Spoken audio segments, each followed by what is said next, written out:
Assalamualaikum warahmatullahi wabarakatuh. Salam Bapak Ibu Guru Penggerak. Saya Sofiani SPDSD MM, calon guru penggerak angkatan ke-11 dari Kabupaten Kota Baru, Kalimantan Selatan. Pada video kali ini saya ingin memaparkan penyampaian diseminasi budaya positif di sekolah, yaitu di SDN saya sendiri, yaitu SDN Patwalawas. Tujuan dari pelaksanaan pendidikan di sekolah adalah membentuk anak menjadi generasi yang berpendidikan cerdas dan berkarakter. Oleh karena itu, agar hal itu bisa terwujud, maka dilaksanakan kegiatan pembelajaran di sekolah dan proses pembiasaan yang baik. Proses pembiasaan itu disebut dengan budaya, agar terbentuk muridnya yang berkarakter baik dan unggul, maka sekolah harus membangun budaya positif di lingkungan sekolah. Budaya positif merupakan perwujudan dari nilai-nilai atau keyakinan universal yang diterapkan di sekolah. Budaya positif yang diterapkan di sekolah adalah salah satu perwujudan dari visi guru yang mengandung nilai-nilai kebajikan sesuai dengan tujuan pendidikan nasional yang dijabarkan dalam profil pelajar Pancasila. Budaya positif yang diterapkan di sekolah seharusnya menjadi suatu pembiasaan, sehingga mendorong murid untuk melakukan dengan kesadaran diri tanpa paksaan. Budaya positif di sekolah adalah tempat belajar yang membuat murid merasa nyaman, aman, dan menyenangkan, di mana terjadi keterlibatan kolaborasi, rasa saling menghargai, dan terciptanya sosial emosional di antara semua warga sekolah. Budaya positif diawali dengan adanya perubahan paradigma tentang teori kontrol. Sebagai pendidik, kita merasa berkewajiban untuk mengontrol perilaku murid supaya memiliki perilaku sesuai dengan harapan guru. Dengan adanya kontrol dari guru, maka akan terjadi keselarasan dan keseimbangan, sehingga akan tercipta budaya positif. Dengan budaya positif akan memunculkan keinginan murid meningkatkan kemampuannya.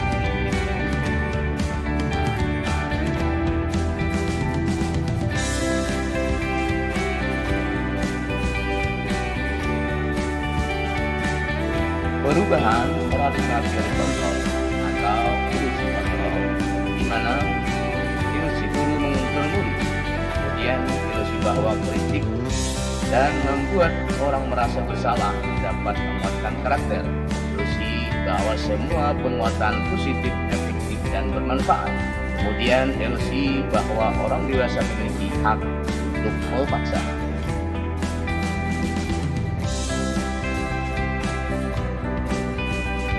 Kenapa budaya positif?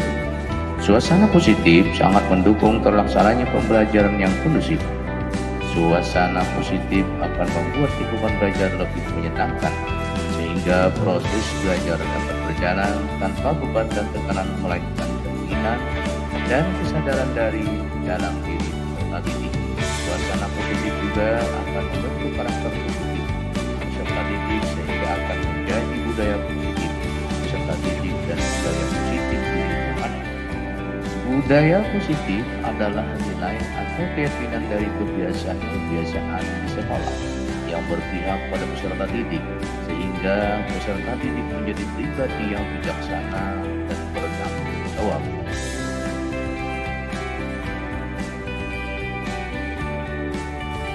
Disiplin positif adalah pendekatan yang digunakan untuk mendidik anak melakukan kontrol diri dan pembentukan kepercayaan diri.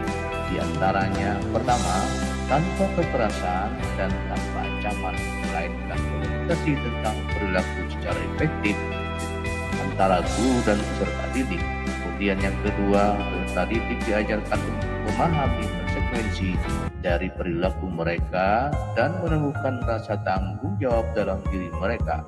Kemudian yang ketiga, menumbuhkan kesadaran serta memberdayakan peserta didik untuk melakukan sesuatu tanpa sogokan, ancaman, atau hukuman. Disiplin positif juga akan melahirkan nilai-nilai kebajikan, yaitu profil pelajar Pancasila. Berikut ini adalah contoh-contoh budaya positif yang ada di sekolah.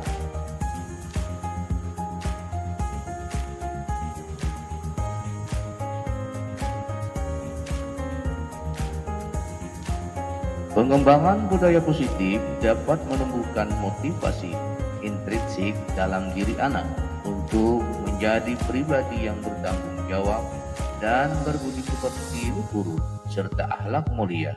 Agar pengembangan budaya positif bisa dilaksanakan, maka diperlukan langkah-langkah dan strategi dalam mewujudkan budaya positif di sekolah seperti berikut. Yang pertama, adanya posisi kontrol guru. Kemudian yang kedua, adanya kesepakatan kelas antara guru dan siswa. Dan yang ketiga, adanya penerapan disiplin positif.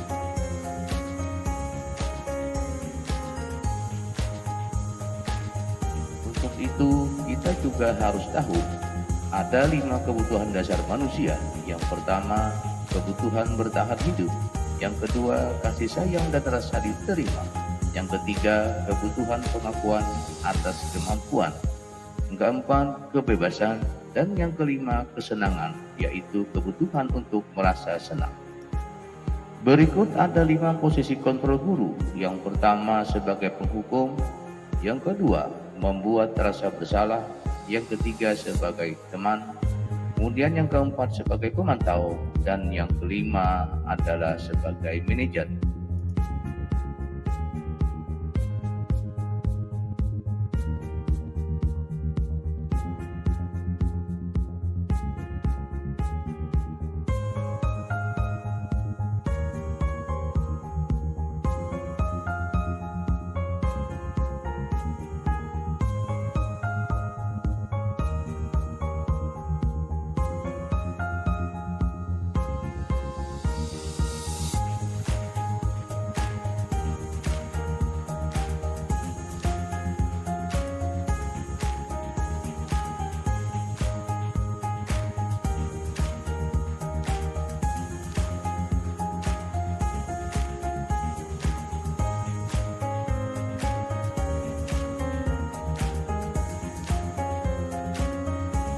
Restitusi.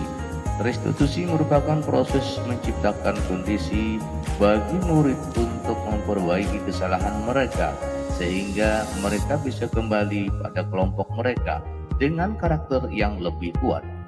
Segitiga restitusi merupakan tahapan tindakan yang dilakukan guru yang bertujuan agar peserta didik dapat mencari solusi untuk masalahnya, dapat berpikir tentang orang seperti apa yang mereka inginkan, tahu bagaimana mereka harus memperlakukan orang lain, menjadi lebih memiliki tujuan, disiplin positif, dan memulihkan dirinya setelah berbuat salah, serta menjadi orang yang menghargai nilai-nilai kebajikan yang mereka percayai. Adapun segitiga restitusi itu adalah yang pertama, menstabilkan identitas. Kemudian yang kedua, validasi tindakan yang salah. Dan yang ketiga adalah menanyakan keyakinan. Yang pertama, menstabilkan identitas, yaitu mengubah identitas anak dari orang yang gagal karena melakukan kesalahan menjadi orang yang sukses. Berbuat salah itu tidak apa-apa. Tidak ada manusia yang sempurna. Saya juga pernah melakukan kesalahan seperti itu. Yang kedua, validasi tindakan yang salah. Semua tindakan manusia, baik atau buruk, pasti memiliki maksud dan tujuan tertentu. Padahal kamu bisa melakukan yang lebih buruk dari itu ya. Kamu pasti punya alasan mengapa melakukan hal itu. Yang ketiga adalah menanyakan keyakinan. Anak akan siap untuk dihubungkan dengan nilai-nilai yang dia percaya dan berpindah menjadi orang yang dia inginkan. Apa yang kita percaya sebagai keyakinan kelas atau keluarga? Apa nilai-nilai umum yang kita telah sepakati?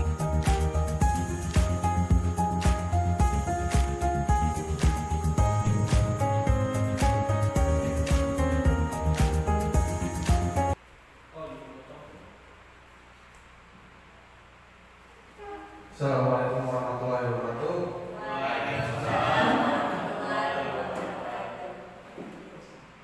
Sebelumnya saya ucapkan terima kasih kepada Bapak dan Ibu guru yang telah hadir pada acara hari ini, yaitu berbagi praktek baik, aksi nyata budaya positif yang hari ini akan dipaparkan oleh Bapak Kepala Sekolah kita SDN Benowas selaku calon guru program angkatan 11. Baik, untuk mempersingkat waktu, saya serahkan kepada Bapak Subiani untuk bisa memaparkan aksi nyata budaya positif. Waktu dan tempat bersilakan.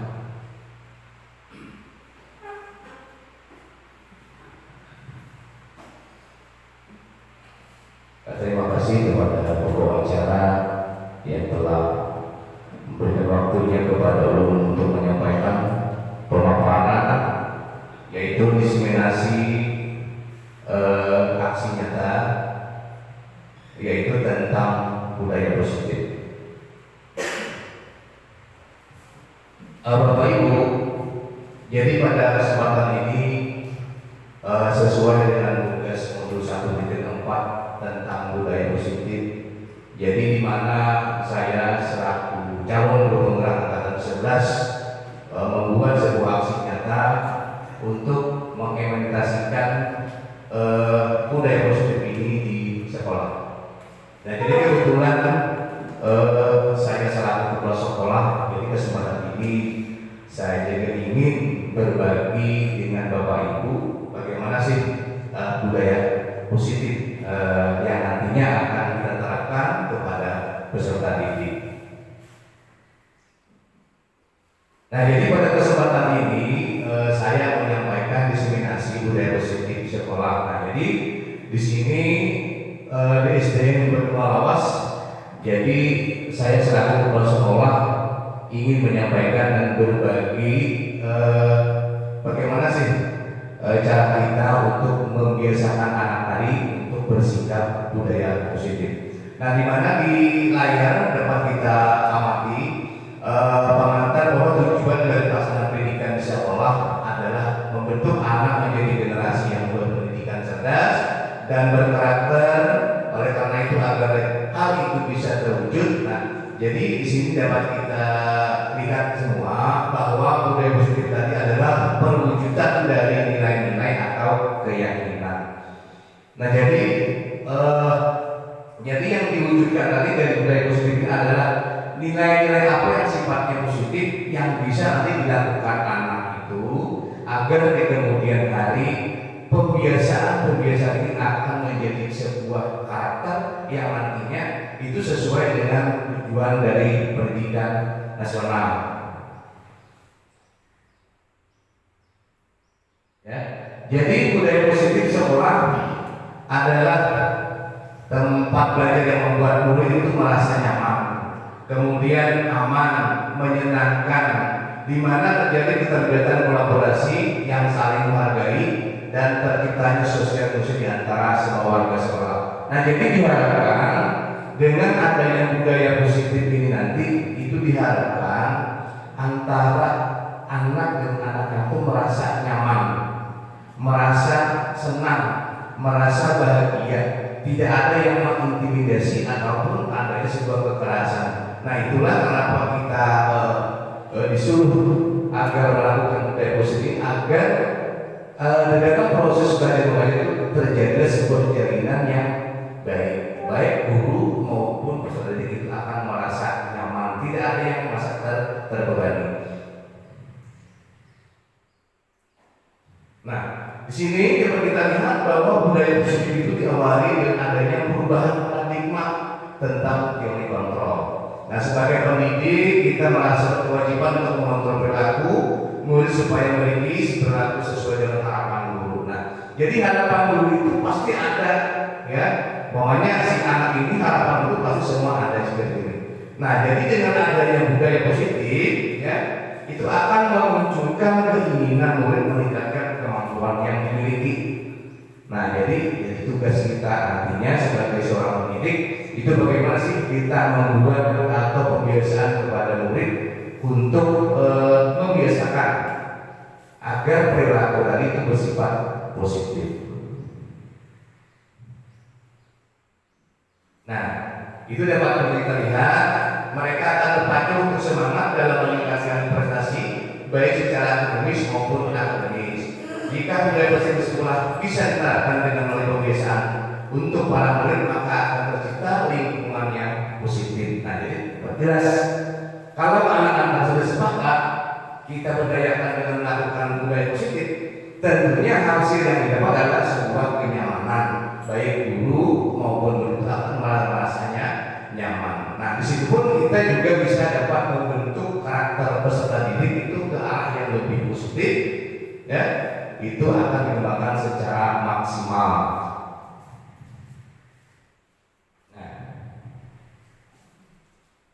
Nah, jadi gimana tadi perubahan paradigma dari kontrol tadi di situ adalah ilusi. Yang namanya ilusi itu adalah bayangan. Jadi bayangan itu sebenarnya guru itu mengontrol murid. Sebenarnya bukan dikontrol, ya. Jadi jangan sampai secara penuh sebagai mengawasi saja.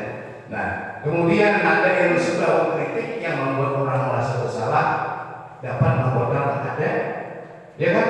Kalau bersalah itu bukan karena orang sebenarnya guru itu mengontrol murid. Sebenarnya bukan dikontrol, ya.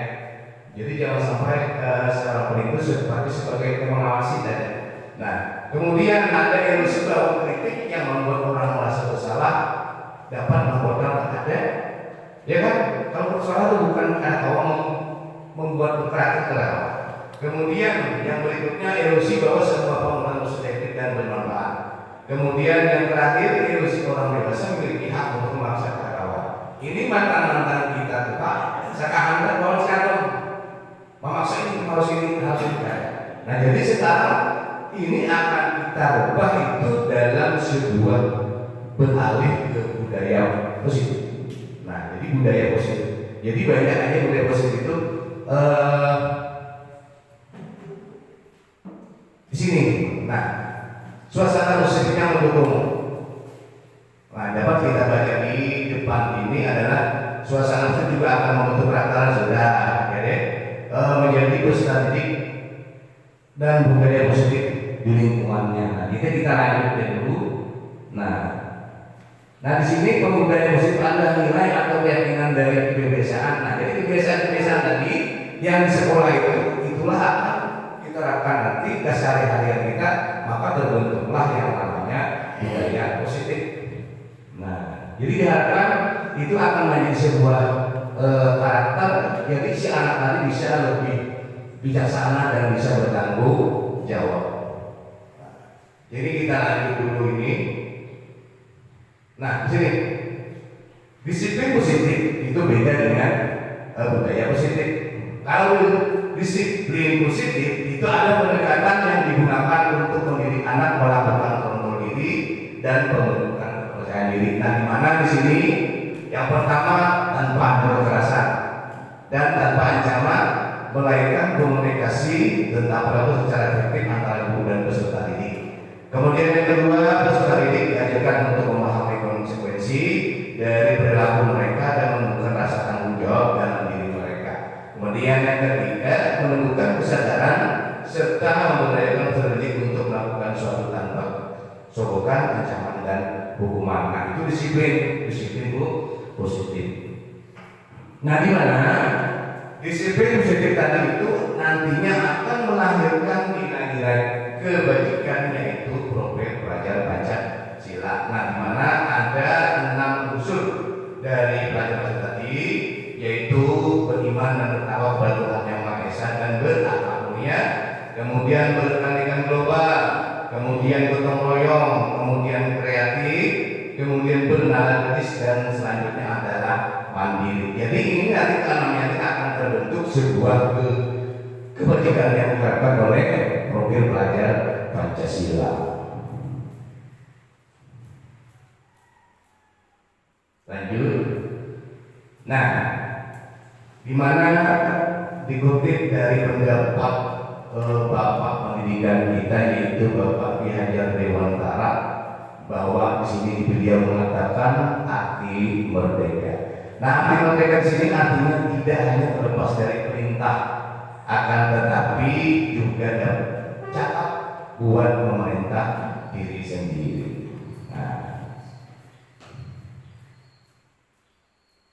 Nah, jadi di sini ulun bisa memberikan beberapa contoh tentang budaya positif di sekolah. Yang pertama itu bersikap santun. Ini cuma contoh.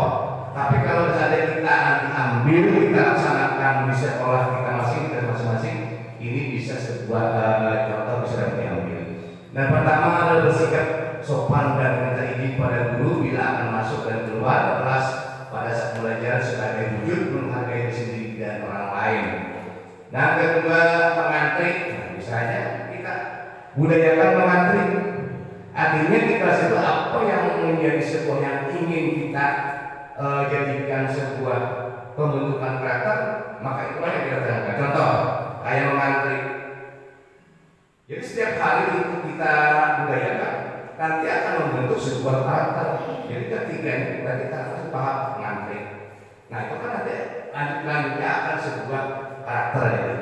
Kemudian yang berikutnya contohnya melaksanakan kerja bakti rutin musikan sekolah. Nah, ini di sekolah kita sudah kita lakukan, tetapi seandainya ini masih belum itu di anak-anak pun masih belum jadilah.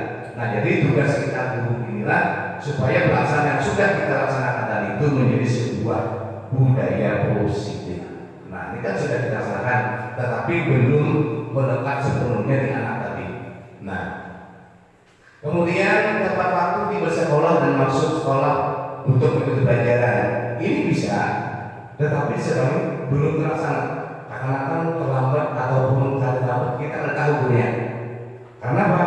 Nah, memang untuk membentuk sebuah positif mungkin kita dulu yang memulai. Ini anaknya ibaratnya disuruh turun, gurunya lambat. Nah, maka budaya positif tadi tidak akan pernah terlaksana. Kemudian jujur, sehingga di depan siswa dapat menerapkan dalam kehidupan sehari-hari.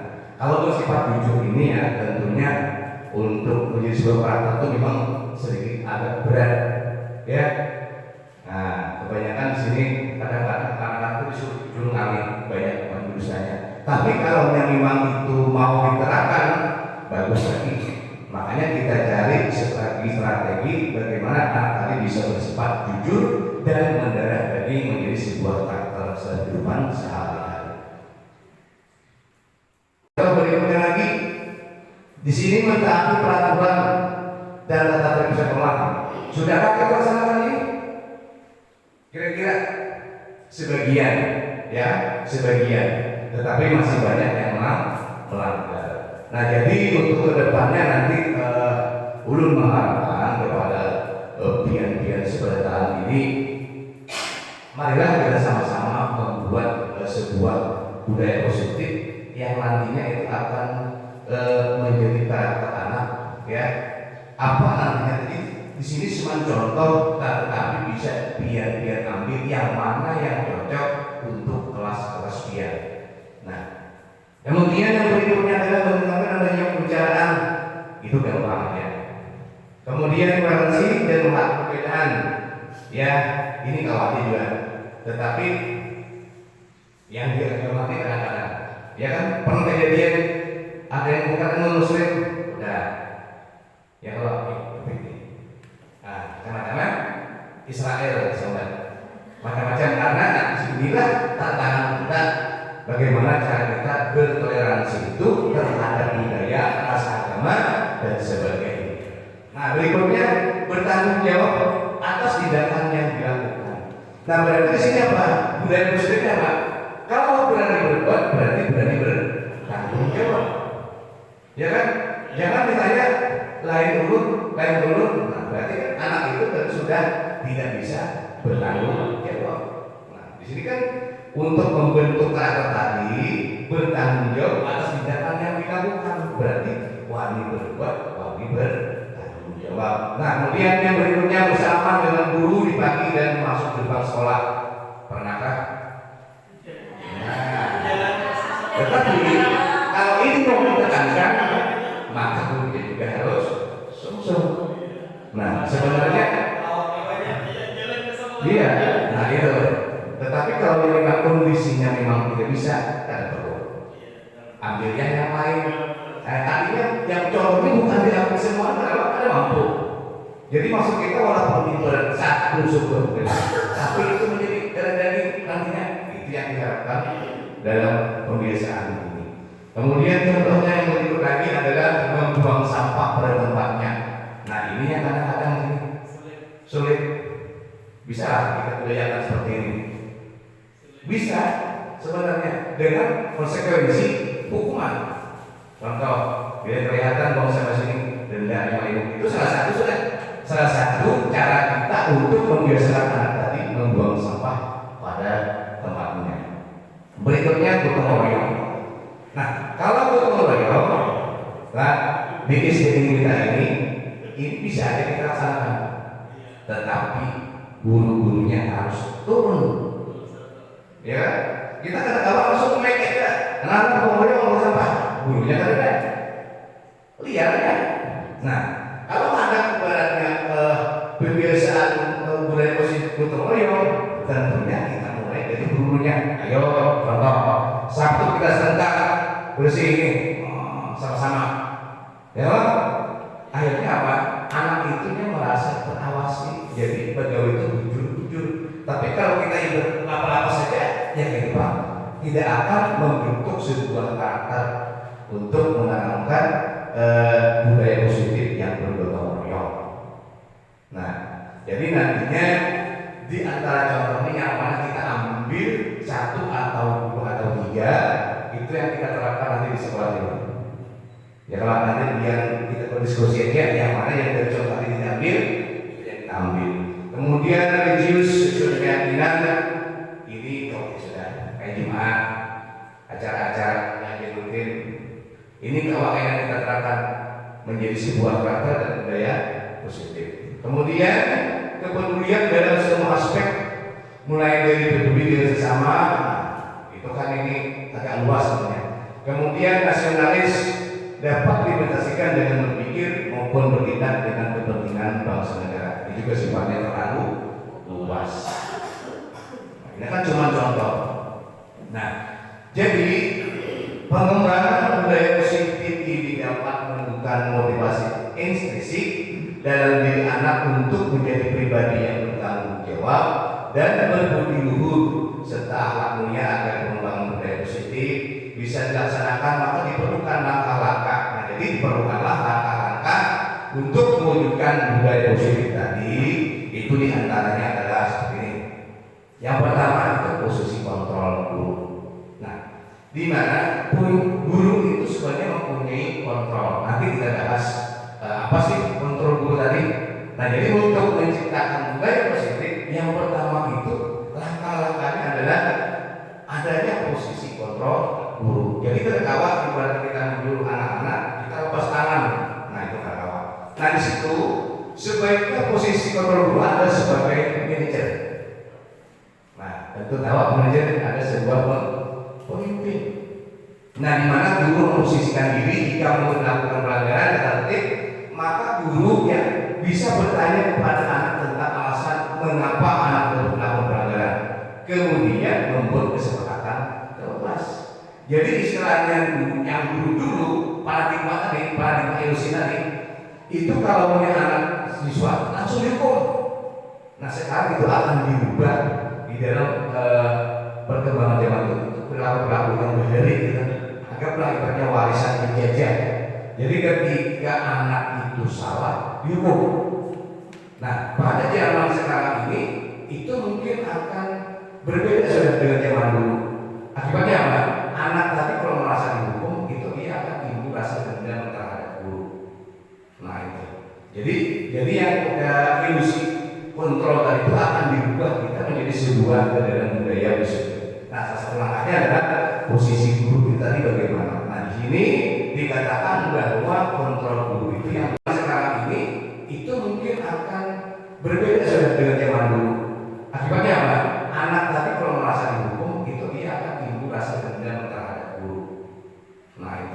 Jadi yang ilusi kontrol tadi itu akan dirubah kita menjadi sebuah dalam budaya positif. Nah, salah satu langkahnya adalah posisi guru kita tadi bagaimana. Nah, di sini dikatakan bahwa kontrol guru itu yang bagus itu adalah sebagai manajer. Memang ada kontrol guru itu mungkin ada penghukum satu, kemudian membuat rasa bersalah, kemudian guru itu posisi sebagai teman, ada juga posisi guru sebagai pemantau, dan ada juga sebagai manajer.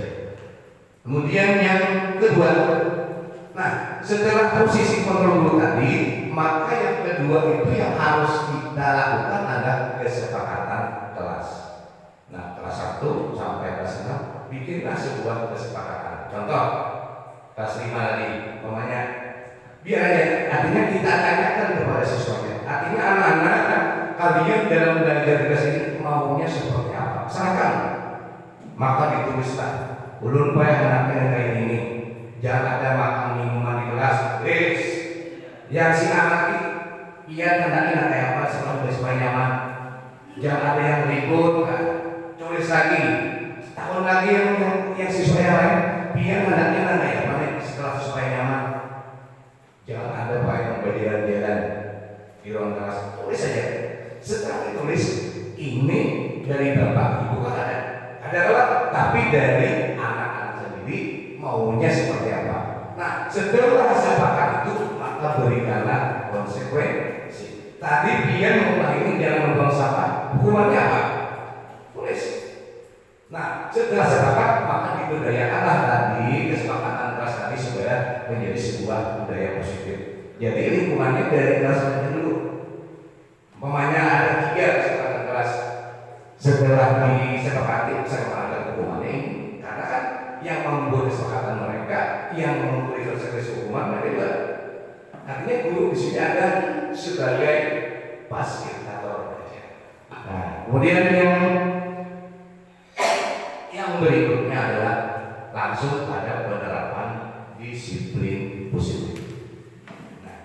Di mana disiplin positif bertujuan memberikan pemahaman disiplin kepada anak agar mereka mengetahui perilaku yang diperbuat, bisa mengambil keputusan dengan tepat, bertanggung jawab atas pilihan yang mereka lakukan, serta dapat menghargai diri sendiri dan orang lain.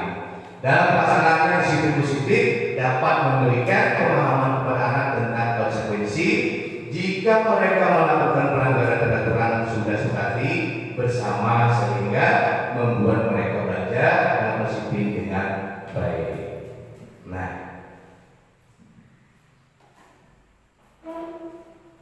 di sini kita lanjut dulu, nanti kita ada semacam tanya jawab. Nah, di sini macam-macam pembentukan dari kelas itu macam-macam tadi. Ini pada foto itu adalah anak tadi disuruh menulis apa yang ada di kepalanya supaya belajarnya nyaman, tulis baru ditempelkan. Nah, jadi bisa nempel, dia sudah tahu. Tadi beban dia sepakatnya kayak ini melanggar hukuman ini. Itulah nanti yang akan kita lakukan setiap hari sebagai pembentukan untuk menumbuhkan budaya positif ini tadi. Nah, namun dari budaya positif kita juga tidak terlepas namanya 5 kebutuhan dasar di situ. Yang pertama kebutuhan bertahan hidup, yang kedua kasih sayang dan rasa diterima. Itu ibaratnya kebutuhan dasar dulu, harus ingat itu. Kemudian kebutuhan kemampuan atas kemampuan. Jadi semua anak itu punya kemampuan ya, sebenarnya. Kemudian kita harus tahu bahwa manusia itu punya kebebasan, dan yang kelima adalah mempunyai kesenangan. Nah, itu yang harus kita lihat adalah 5 kebutuhan dasar manusia.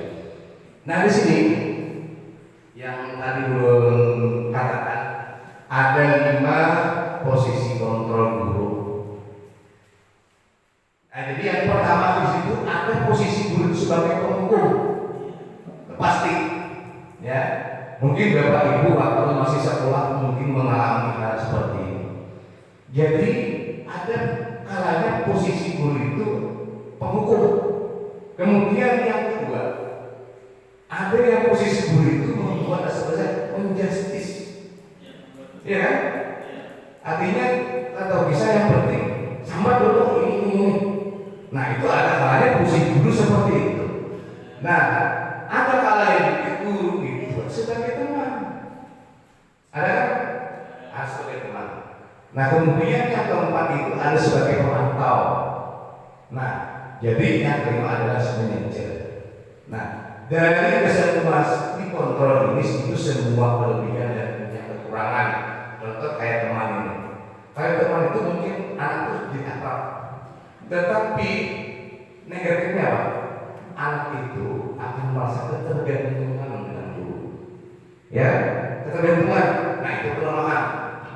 Kalau kelemahan yang menghukum, ini lama kelamaan anak itu menjadi ada sifat pendendam. Jadi karakter itu akan tumbuh. Artinya kalau selalu dihukum itu akan menumbuhkan sifat karakter pendendam. Nah itu. Kalau ini kalau selalu dilakukan guru, maka membuat sebuah karakter bagus itu adalah itu masih minder ya. Karena selalu salah. Jadi ini akan hilang rasa percaya dirinya. Nah itu efek negatif kalau kita posisinya di sini.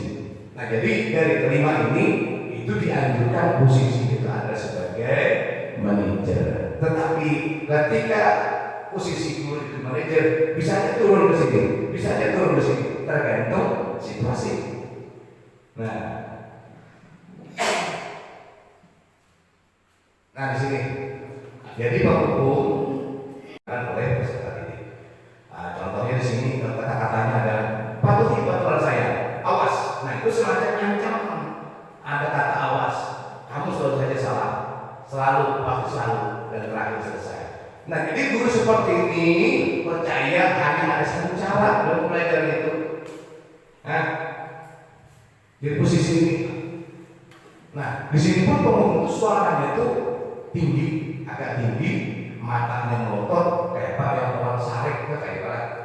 Nah itu posisi guru sebagai penghukum. Nah hasil apabila guru itu posisi kontrolnya penghukum, hasil yang didapat adalah kemungkinan guru mau itu akan marah. Cuman marahnya di dalam hati, bukan langsung ke guru. Nah tapi itu akan menentukan suatu karakter. Nanti dia akan bersifat pendendam dan agresif. Nah itu yang tidak diinginkan. Nah makanya dengan adanya pembudayaan di sini itu akan melahirkan generasi yang baik dan menyenangkan. Nah ini. Kemudian yang kedua itu adalah membuat rasa bersalah. Pada posisi ini biasanya guru akan bersuara lebih lembut, membuat rasa bersalah dan menggunakan keheningan membuat orang merasa tidak nyaman. Tidak nyaman? Kayak Pak mungkin kita disalahkan terus nggak nyaman kan? Nah ada awal. Nah ini contohnya di sini kata-katanya, ibu sangat kecewa. Orang kecewa itu berarti kita tuh kadang-kadang down, kadang-kadang percaya diri kita hilang. Nah itu kalau yang posisi guru itu adalah membuat merasa bersalah. Nah di situ kata-katanya meremes, halus, sedih, bahasa tubuh merapatkan. Jadi kalau kita membedakan guru ini kalau kita lihat posisinya di mana, penghukum kah, teman kah, atau manajer. Nah jadi itu. Nah tapi hasil yang diharapkan sini itu murid tadi akan merasa bersalah, mengecewakan upaya gurunya, akan menjadi seseorang yang gagal. Nah jadi untuk mengembangkan diri itu dia sudah putus harapan lah, karena selalu disalahkan. Nah di sini ada guru yang posisi kontrolnya sebagai teman. Jadi guru di sini tidak akan menyakiti murid, namun akan tetap berupaya mengontrol siswa secara persuasif. Nah jadi posisi teman pada guru ini negatif positifnya. Nah ada hubungan baik dan humor, tidak mau seseorang mereka akan berkata, ayo bantulah demi bapak ya. Nah jadi di situ antara guru dan murid itu terjadi sebuah yang namanya sebuah ikatan pertemanan. Ya. Tapi umumnya gurunya ibarat nangis manja ya. Nih lagi bisa kita. Yang penting bisa ibaratnya ke anak istri tadi. Nah di sini teman yang kita lihat misalnya lama akrab. Nah, adapun hasil dari Murid akan merasa senang dan akrab dengan guru, ini termasuk dampak yang positif. Kemudian dari saat itu sisi negatif adalah murid itu tergantungan pada guru tersebut. Bila ada masalah, dia merasa bisa mengandalkan guru tadi. Nah, untuk dibahas teman. Nah, jadi ibaratnya posisi ini pun ibaratnya guru itu masih belum tepat. Nah, berikutnya adalah posisi guru ini sebagai pemantau atau mengawasi. Nah, pada saat kita mengawasi, kita bertanggung jawab atas perilaku orang-orang yang kita awasi. Posisi pemantau berdasarkan pada peraturan dan konsekuensi.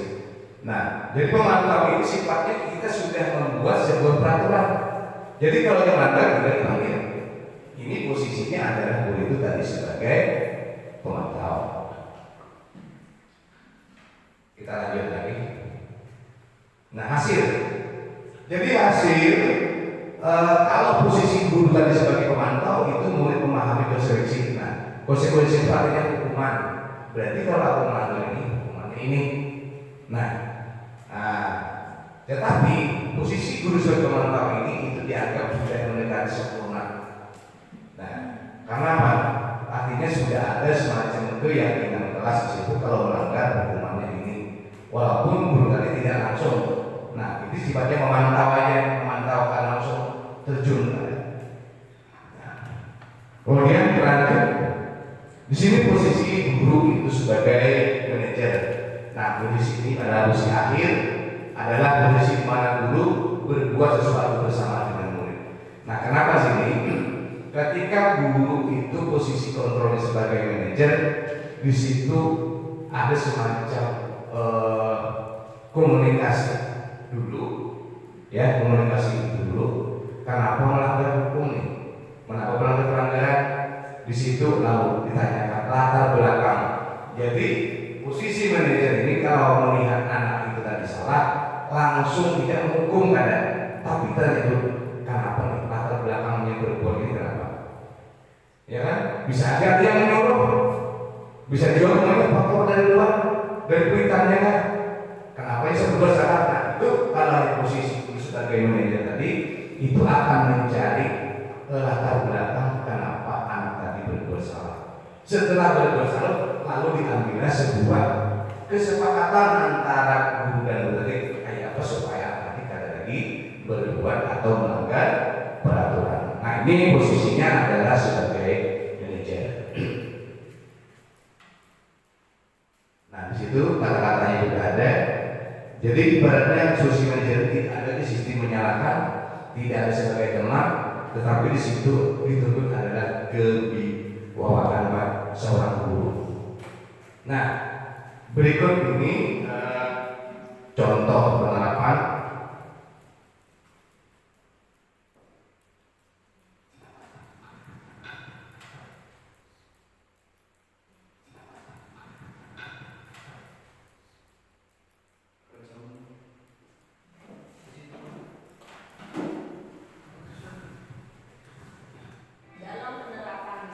Nah, jadi kita bisa lihat contoh ini.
posisinya sebagai penghukum. Ini salah satu contoh.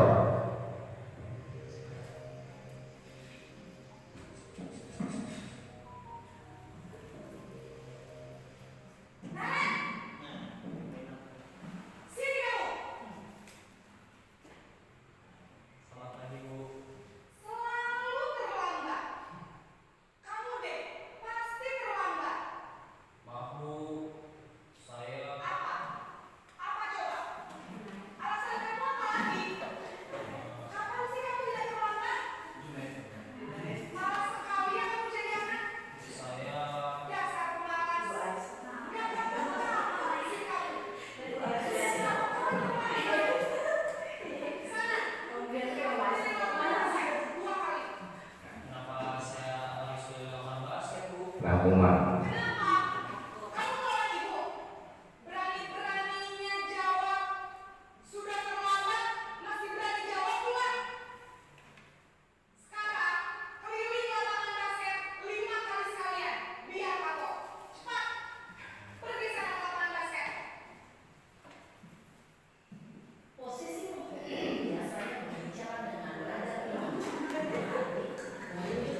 Itu tadi contoh posisi terlebih dahulu sebagai penghukum.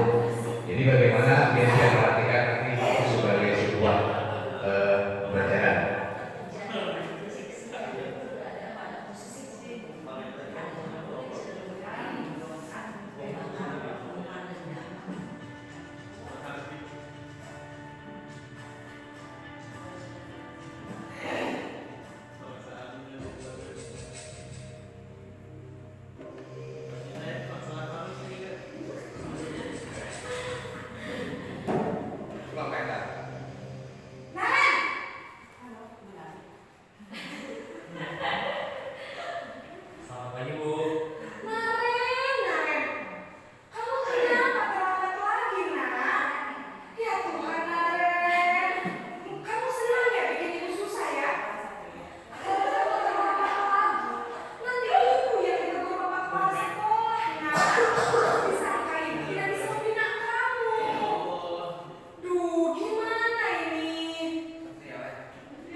Nah, jadi di sini tadi dari suara sudah berbeda dengan posisi guru tadi sebagai penghukum. Di sini sudah agak lembut, tetapi di sini tetap adanya menyalahkan siswa tadi. Agak lembut sudah. Nah, jadi pada posisi ini mungkin guru tadi posisinya adalah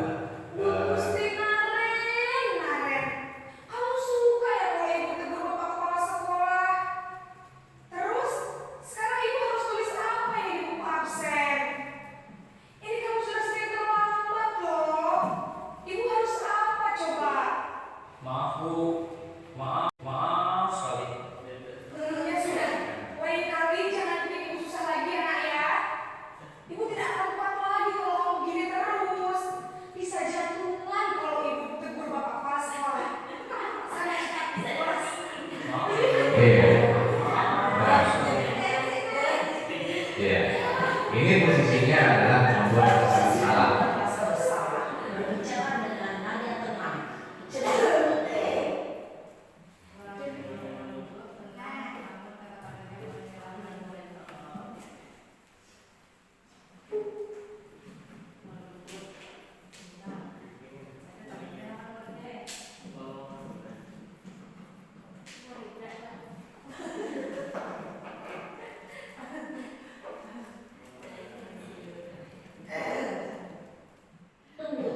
Namun kata-kata yang diutarakan membuat murid merasa menjadi orang yang gagal, memandang buruk.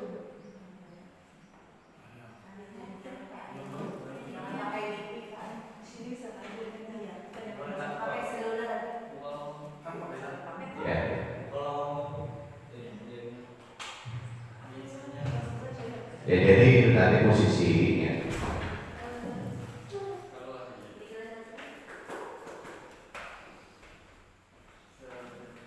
Dirinya sendiri merasa tidak berharga dan tidak sanggup membahagiakan orang lain. Ketika guru mengambil posisi pembuat rasa bersalah, murid akan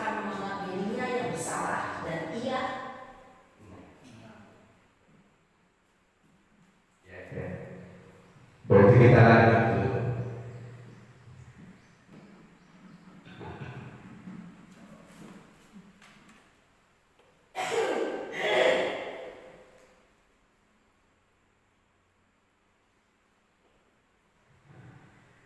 Menjadikan akan menyimpan emosi negatif tersebut di dalam dirinya.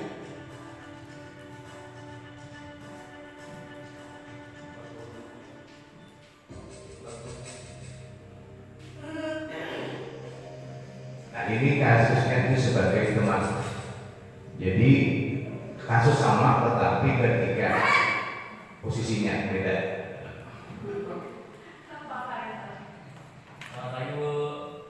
Wah, sudah jam berapa ini nak? Berlambat lagi ya saya. Jadi ada penurunan suara di situ. Kamu malah menyalahkan ibu kamu.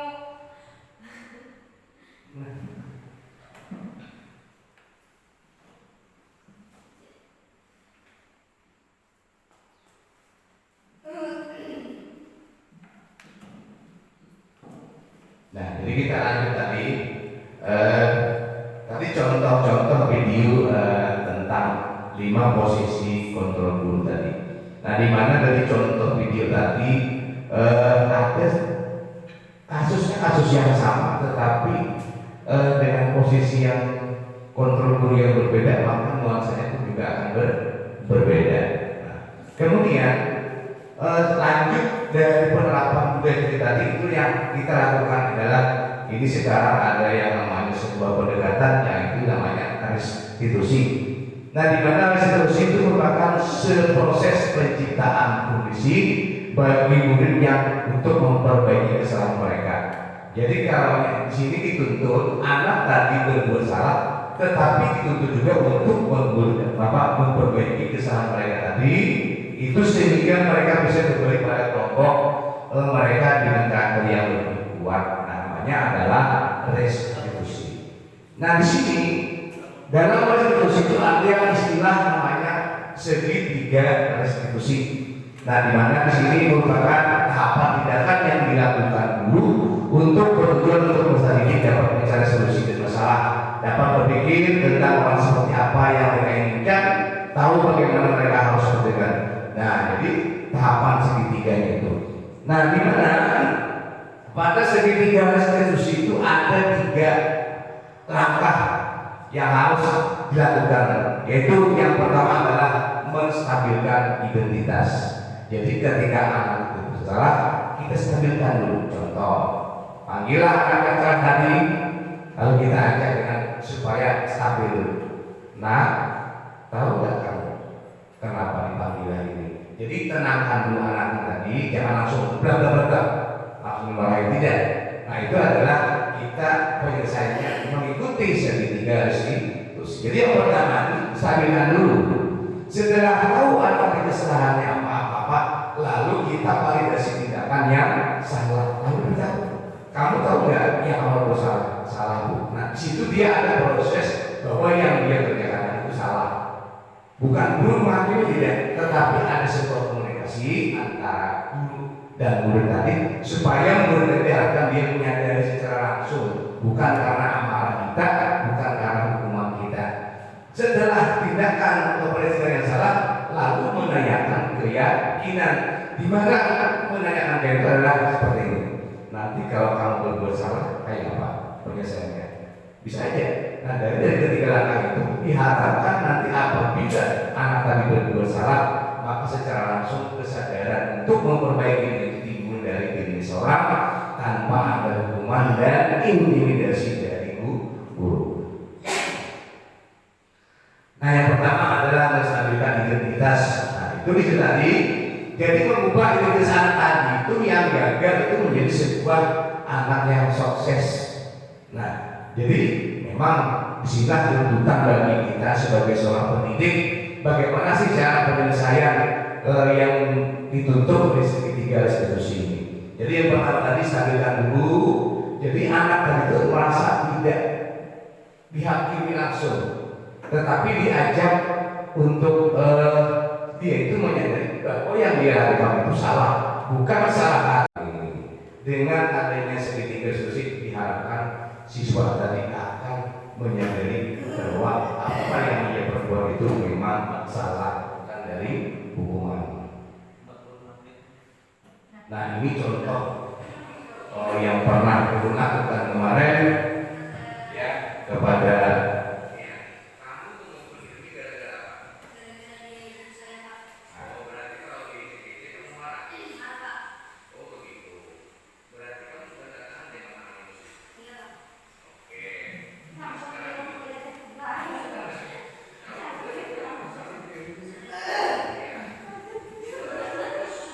ini kemarin contoh penyelesaian segitiga institusi pada permasalahan anak. Kemudian ada yang kasus kedua itu kemarin dengan berbeda kasus bagaimana cara menyelesaikan itu. Nah jadi yang diharapkan tadi itu cara menyelesaikan masalah itu dengan menggunakan segitiga institusi seperti ini.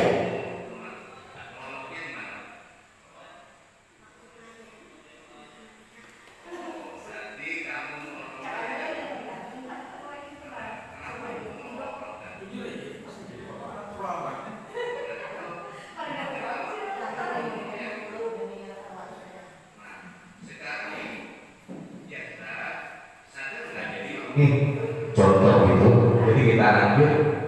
Nah, udah. Nah, jadi itu tadi pemaparan dulu bagaimana diseminasi penerapan budaya positif tadi.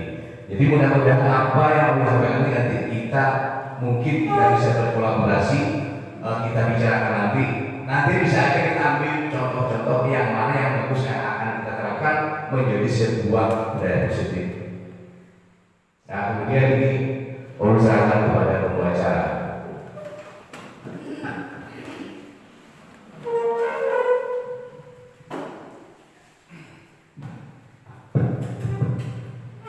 Ya, terima kasih. Itulah tadi pemaparan dari Bapak Supiani tentang budaya positif di lingkungan sekolah.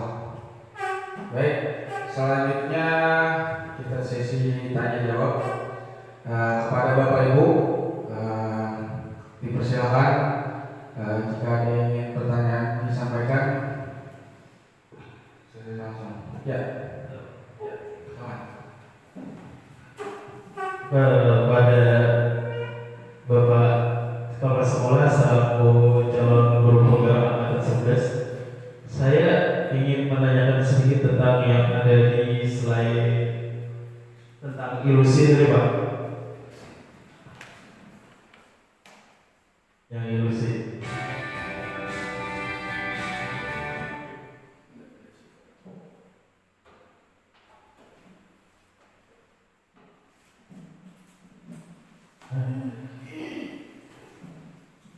Tentang ilusi tadi Pak. Ini kan ilusi kontrol. Ilusi kontrol ini Pak maksudnya dari ilusi hukuman, ada juga ilusi hukumannya. Dari ini kan kita ilusi ini ada juga ilusi hukuman, artinya untuk yang bayang-bayang supaya kemanakannya ada efek untuk sadar itu ada hukuman yang kita bayang-bayangkan, ada ilusi hukuman yang kita bayangkan itu kan dia masuk dia itu yang dimaksud dalam ilusi kontrol. Tapi kan hukuman yang kita gunakan sesuatu itu ada ilusi ini bayang-bayangnya di sana, begitu ya sadar sebelum dilakukan hukumannya. Ya, kita biasa sedikit itu aja. Terima kasih.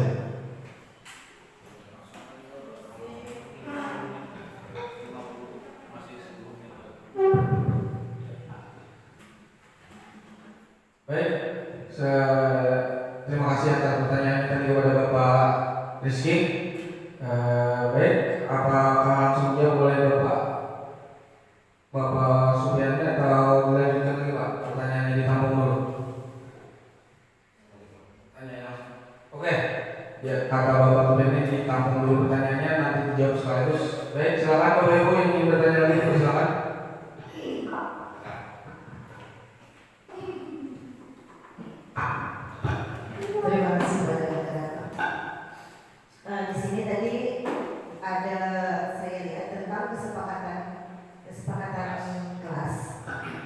di situ yang ingin ulun tanyakan itu bagaimana cara menerapkannya di kelas rendah, seperti apa dan contohnya pun seperti apa, itu aja Pak. Terima kasih.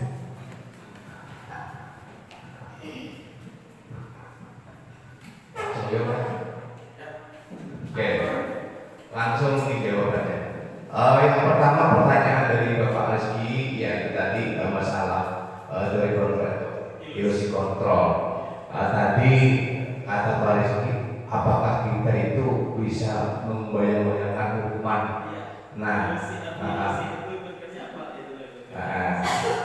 Artinya mungkin ya, mungkin maksudnya kayak gini. Mungkin ilusi itu kan mungkin dari perkataan boleh lah. Nah, membayang-bayangin seandainya itu kayak ini, hukumannya kayak ini, itulah. Nah, tetapi, makanya itulah yang akan diubah tadi. Jadi kalau yang ada semacam itu berasa anak itu merasa ada yang rasa takut. Pertama rasa takut, efeknya apa? Kadang-kadang anak itu bisa turun, ada yang turun. Karena apa? Karena adanya bayang-bayang hukuman tadi. Nah, jadi cara yang seperti inilah yang nanti diubah itu menjadi sebuah budaya positif. Nah, itu yang dimaksud. Apalagi yang ilusi tadi, orang dewasa itu kira-kira memaksa, itu akan lebih berat lagi. Jadi seakan istilah itu seakan memerintah orang, mentah ini sudah di. Nah, akhirnya itu akan menjadi sebuah karakter, itulah yang diinginkan dari budaya positif ini. Ada lagi yang ditanyakan? Silakan. Assalamualaikum warahmatullahi wabarakatuh. Ini kasus untuk di kelas manfaat. Apakah tindakan yang dilakukan ini termasuk membayang-bayangi akan Kak? Nah, kan anak guru anak kelas satunya ada beberapa anak yang ada yang bisa membaca, kadang-kadang huruf Pak. Kayak Satria, contoh kasus Satria bisa Pak membaca, bisa sedikit membaca kenal huruf, tapi dia tidak mau menulis. Nah, kemudian ada anak ulun 2 orang mau menulis, mau terus menulis tapi membaca sama sekali jangan membaca kenal huruf pun tidak. Nah, beberapa hari ini ulun beri dia bayang-bayang Mas Guru agar dia semangat dalam belajar mengenal huruf. Dulu waktu ini bila ada bisa membaca, kada ibu dikatakan kelas, bila ada mau menulis, kada ibu dikatakan kelas 2, apakah itu termasuk bayang-bayang sekali Pak? Tindakan melakukan terhadap murid tadi. Nah, sekian dan terima kasih. Iya. Kasus yang salah satu yang Ibu nanti sampaikan, memang kalau kita lihat itu termasuk ilusi lah, ilusi kontrol karena membayang-bayangi.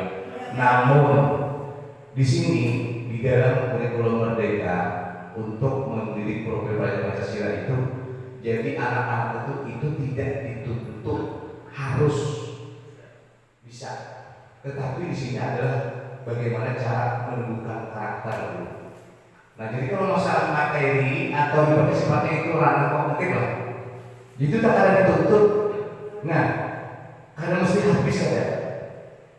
Nah, karena bagaimanapun kalau yang seorang siswa dituntut hanya kognitifnya aja, itu akan dari sebuah penelitian itu akan terus gagal.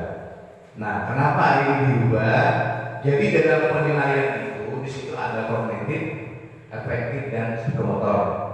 Nah, jadi untuk kelas 1 ada kasus yang mungkin anak yang bisa membaca, tapi kadang-kadang disuruh untuk berkeliaran. Ada yang memang anak itu duduk aja tapi tidak bisa membaca dan menulis. Nah, itu kan sudah sebuah ibaratnya ada perbedaan. Mungkin kalau dari ulun, sarannya, mungkin itu bisa dikelompokkan. Artinya seorang guru bisa mengumpulkan dan bisa melakukan tes K. Oh, ini kelompok A nih. Oh, ini kelompok B. Oh, ini kelompok C. Jadi tidak bisa kalau yang memang sama itu rugilah orang anak-anak yang tidak bisa membaca dan menulis tadi rugi.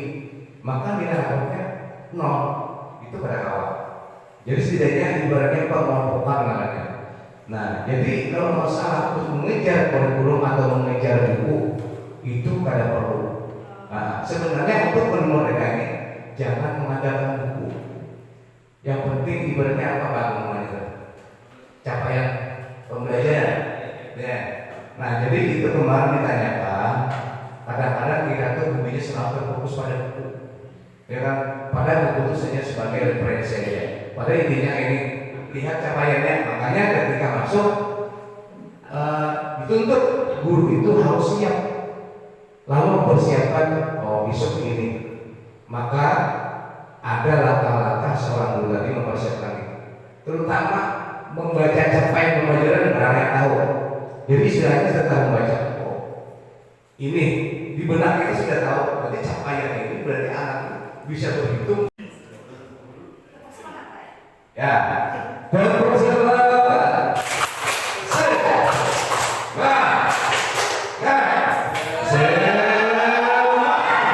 Oke, terima kasih ya Bapak Ibu.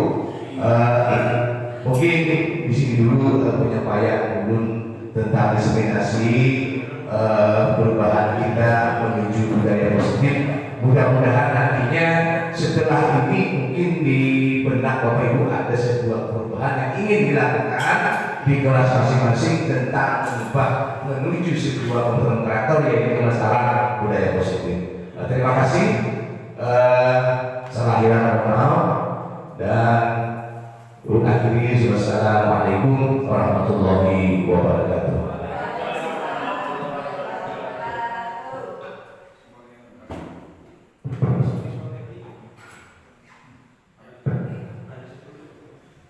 Ya, silakan Bapak Ibu untuk kembali.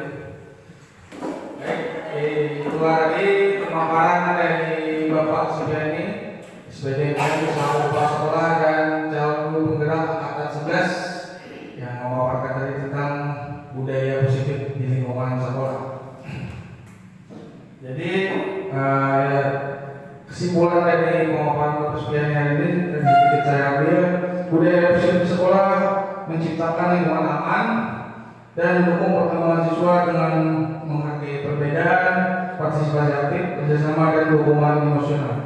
Dengan pembiasaan budaya positif, ini membantu siswa belajar dengan baik dan membentuk karakter yang baik, serta pula mempersiapkan diri mereka untuk menjadi anggota masyarakat yang bertanggung jawab. Baik, kiranya itu yang kegiatan yang bisa kita lakukan hari ini.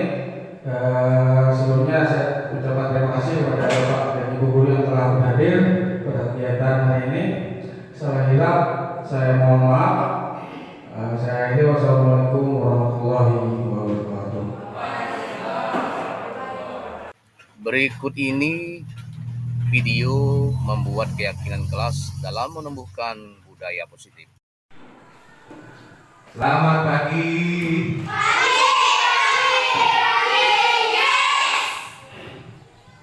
Dan assalamualaikum warahmatullahi wabarakatuh.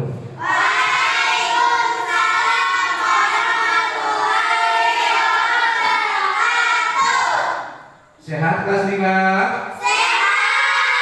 Semangat belajar? Semangat. Berdiri semua dulu. Yuk. Naik berdiri. Yuk. Kita sama-sama. Tepuk semangat.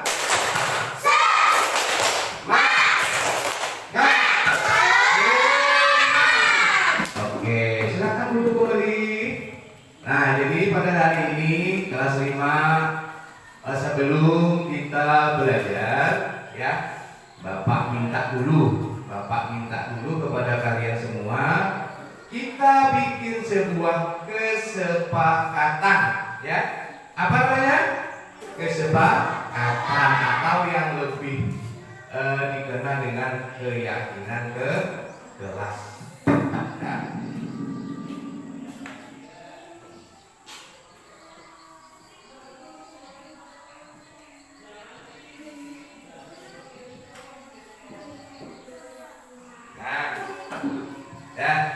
Jadi sebelum kita belajar, maka Bapak minta di sekolah ini kita sepakati dulu.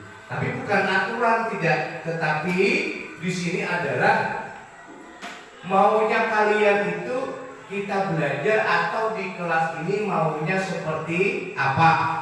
Umpamanya Junaid, tulis aja dari kepalanya yang dipikirkan, jangan makan dan minum di kelas, tulis umpamanya. Atau umpamanya si Ais, umpamanya apa yang maunya Ais itu sekolah di situ kayak apa, belajar yang bagus. Kehendak kalian itu nah, artinya belajar itu maunya seperti apa, ditulis kan? Paham? Nah, silakan dulu. Ayo, tulis yuk. Sini yuk. Nah, tulis. Maunya Ayub itu anak-anak kayak apa sekolah supaya nyaman? Tulis.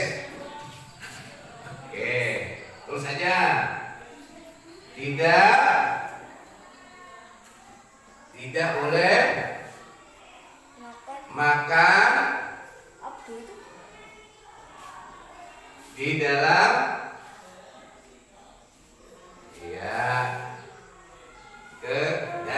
kelas ya. Nah berarti si Ayub maunya ketika belajar tidak ada yang makan dan minum. Kemudian yang perempuannya siapa lagi? Rauda. Maunya Rauda sekolah atau belajar sini maunya anak kayak apa? Tulis. Nah, tulis nomor 2. Nomor 2 ya, maunya apa? Ya. Tadi si Ayub sudah tidak boleh makan di dalam kelas. Kita harus sepakat. Nah, itu maksudnya Bapak tadi. Kita sudah membuat keyakinan kelas, tapi bukan peraturan, tapi kesepakatan bersama. Nah, yang tujuan adalah untuk membentuk disiplin positif dan budaya positif. Nah, apa roda? Tidak boleh. Yang lain siapkan dan mulai. Ketika Bapak suruh sudah siap tulis, jangan ketika maju masih pikir-pikir. Jadi mulai saat ini sudah dipikir apa, jadi tinggal ditulis aja lagi. Nah, ya si Rauda tidak boleh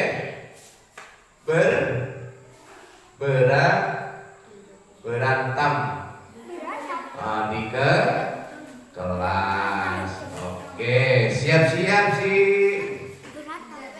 Wildan. Ayo Wildan, langsung tulis Wildan.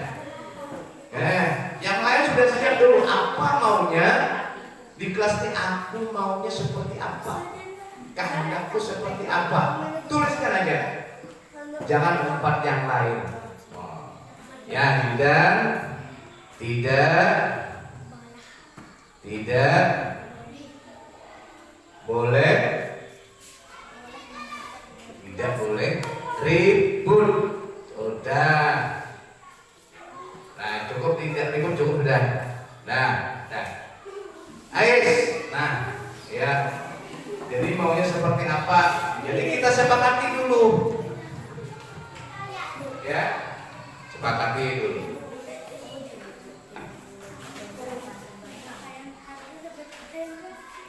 Ya, Ais maju. Ya. Itu sudah ada 3, tidak boleh makan dalam kelas, tidak boleh berantem. 3, tidak boleh ribut. Nah, sekarang Ais tidak boleh apa Ais? Tidak boleh. Nah.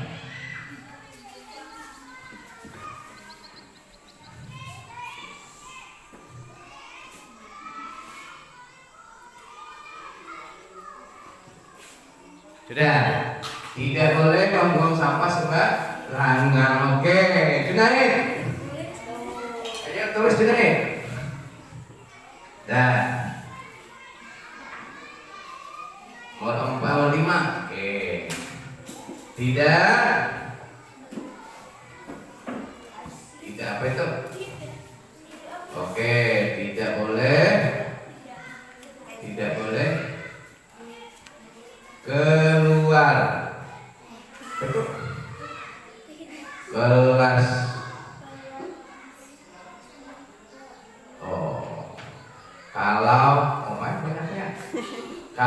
sudah berbuh tidak boleh keluar kelas.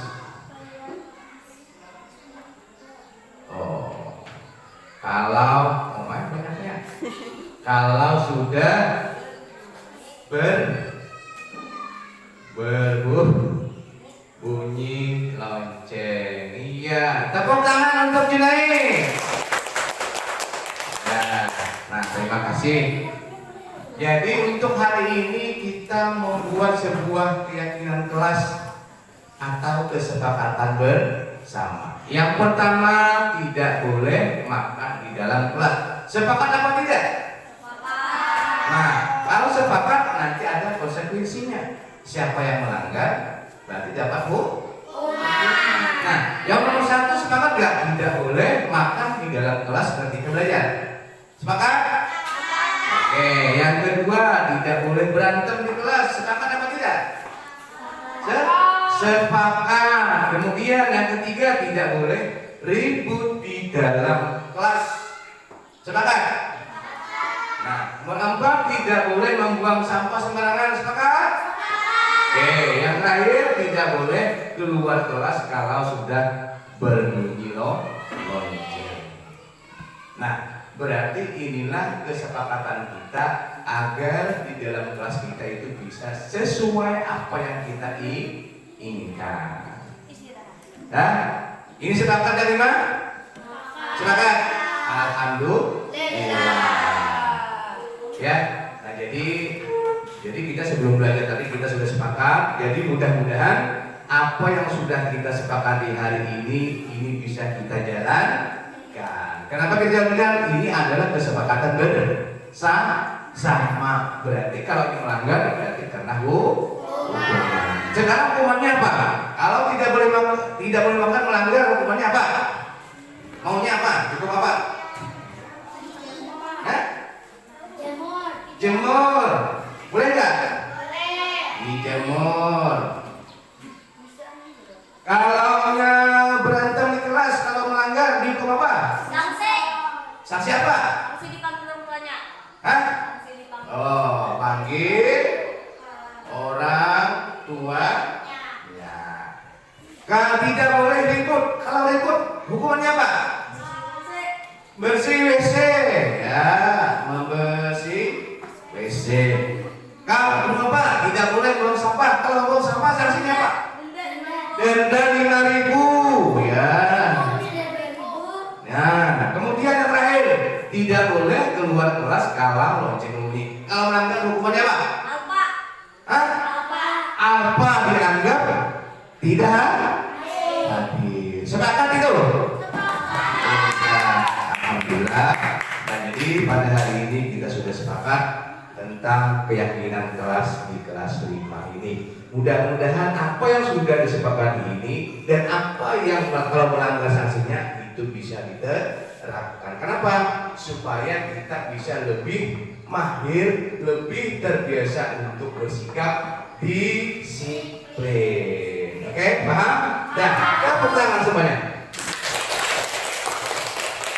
Assalamualaikum warahmatullahi wabarakatuh.